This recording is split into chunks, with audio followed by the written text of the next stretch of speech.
আসসালামু আলাইকুম সুপ্রিয় কৃষিপ্রেমী ভাইরা, সবাইকে আমার ইউটিউব চ্যানেলে স্বাগতম। যারা বাগান চাষ করবেন তারা হয়তোবা অধিক লাভবান হতে পারবেন বাগান চাষ করে। আজকে আমি আপনাদেরকে এই সংক্ষিপ্ত একটা ভিডিওর মাধ্যমে দেখাবো কিভাবে বাগান চাষ করে অধিক লাভবান হবেন এবং বাগান গাছের পরিচর্যা সম্পর্কে আপনাদের ধারণা দেব। আমি যেভাবে বাগান গাছে পরিচর্যা করছি এরকমভাবে যদি আপনারা পরিচর্যা করেন তাহলে কিন্তু আপনারা বাগান গাছে অধিক ফলন আশা করতে পারেন বা অধিক ফলন কিন্তু পাবেন। এই দেখুন, এখানে আমি অল্প সংখ্যক কিছু জায়গায় বাগান গাছের চারা রোপণ করছি। বাগান গাছের চারা রোপণ করার পরে কিন্তু আমি এখান থেকে অনেক বাগান সংগ্রহ করছি এবং বাগানে কিন্তু আরও অনেক ফুল আসছে। আমি প্রথমত পরিচর্যার কথা আপনাদেরকে তুলে ধরি, আমি কীভাবে এই বাগান গাছে পরিচর্যা করছি। আসলে বাগান গাছে যখন আমি বাগানের চারা রোপণ করি তখন হয়তো বা বিভিন্ন ধরনের সার প্রয়োগ করছিলাম এবং বিভিন্ন ধরনের জৈব সার প্রয়োগ করছিলাম। এরপর চা পাতি আছে যেগুলো আপনার অবশিষ্ট চা বানানোর পর যেগুলো মানে বেঁচে যায় বা ফেলে দেয় সেগুলো কিন্তু আমি গাছের গোড়ায় দিয়ে প্রয়োগ করছিলাম। দেখেন আমার গাছের চেহারা কিন্তু অনেক সুন্দর। আসলে প্রয়োগ করার ফলে যখন গাছ একটু হালকা বড় হলো তখন আমি গাছের চারপাশে আপনি মানে মাটি কুপিয়ে দিলাম।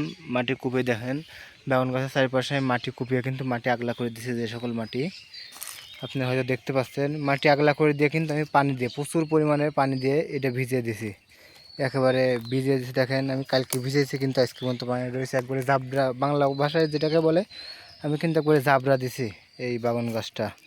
আসলে জাবরা দেওয়ার ফলে কিন্তু বাগানের চেহারাটা অনেক সুন্দর। আসলে কুপিয়ে দেওয়ার ফলে কিন্তু আমি আসলে কুপানোর পরে কিন্তু আমি সার দিয়েছিলাম, আপনার এই সার টিএসপি সাদা সার বা ইউরিয়া সার দিয়েছিলাম আমি প্রতিটা গাছে প্রায় মানে মোট সংগ্রহ মানে অল্প সামগ্র কয়েকটা করে সার দিয়েছিলাম। এখানে সার দেওয়ার পরে কিন্তু তারপরে আমি কয়েকদিন পরে কুপিয়ে সার দেওয়ার পর কুপিয়ে দিছি। কুপিয়ে দেওয়ার পরে কিন্তু আমি ভিজিয়ে দিছি। আসলে সার দেওয়ার পর কুপিয়ে দিলে হয় কি, ওই সারগুলো গাছের গোড়ায় সহজে কিন্তু প্রবেশ করার ফলে কিন্তু আপনাদের গাছে কিন্তু পুষ্টি বৃদ্ধি পায় বেশি এবং গাছে কিন্তু ফলনও, যদি গাছে পুষ্টি বৃদ্ধি পায় তাহলে কিন্তু গাছের চেহারা কিন্তু অনেক সুন্দর হয়ে যায়। দেখেন আমার এই গাছে কিন্তু বয়স কিন্তু খুব একটা না, কিন্তু তারপরে দেখেন ওই সাইডে কিন্তু বাগান ধরেছে আর এই সাইডে দেখেন ফুল আসছে আমার বাগান গাছে, দেখতে পাচ্ছেন। তো যদিও বাগানের চেহারাটা এই সাইডে একটু দুর্বল হয়ে পড়ছে ওই সাইডের তুলনায়, ওই সাইডের চেহারা অনেক সুন্দর, কিন্তু এই সাইডের চেহারা কিন্তু খুব একটা আশানুরূপ বাগানের মানে যেরকম ফলন বা যেরকম চেহারা হবে ও গাছ অনেক বড় হবে সেটা কিন্তু হয় নাই। তো আমি এটা প্রথম সার প্রয়োগ করলাম আমার বাগান গাছে প্রথম কিস্তিতে, পরবর্তী হয়তো বা দেখা যাক আমার গাছের পজিশন বুঝে আমি আবার কী সার প্রয়োগ করবো, কী ভিটামিন প্রয়োগ করবো সেটা কিন্তু পরবর্তীতে বলা হবে। তো আপাতত আমি এই হচ্ছে আমার প্রথম পরিচর্যা করছি। আপনারা চাইলে কিন্তু যারা বাগান রোপণ করছেন তারা কিন্তু এরকমভাবে পরিচর্যা করতে পারেন। এর আগে একটা আমার ভিডিওতে দেখছিলেন আপনারা যে বাগান রোপণ করার ফলে কিন্তু আমি পরিচর্যা করছিলাম না, যার ফলে কিন্তু আমার গাছে কিন্তু মানে অনেক ছোট ছিল, বড় হচ্ছিল না। এখন পরিচর্যা করে দিলাম, এই দেখেন এখানেও কিন্তু অনেক গাছে বাগানের গাছে কিন্তু ফুল আসছে।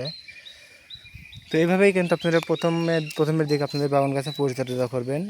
আর যারা বাগান চাষ করেন কিংবা আরও বিভিন্ন কৃষি বা কৃষি খাতের সাথে জড়িত তারা আমার চ্যানেলটা সাবস্ক্রাইব করে রাখতে পারেন, কারণ আমার চ্যানেলে কিন্তু বিভিন্ন ধরনের কৃষি সমস্যা এবং বিভিন্ন ধরনের কৃষি ভিত্তিক ভিডিও বা প্রতিবেদন আমার চ্যানেলে তুলে ধরা হয়, যেগুলো দেখলে আপনারা হয়তো লাভবান হবেন এবং যে সকল প্রতিবেদন দেওয়া হবে সেগুলো দেখলে হয়তো আপনারা অনেক ইন্সপায়ার্ড হবেন, অনেক কিছু চাষবাস করবেন। তো এই ছিল আজকে আমার বাগান গাছের মানে খুব সংক্ষিপ্ত একটা ভিডিও আমি আপনাদের সাথে শেয়ার করলাম বাগান গাছের পরিচর্যা সম্পর্কে, কীভাবে আমি পরিচর্যা করছি দেখেন।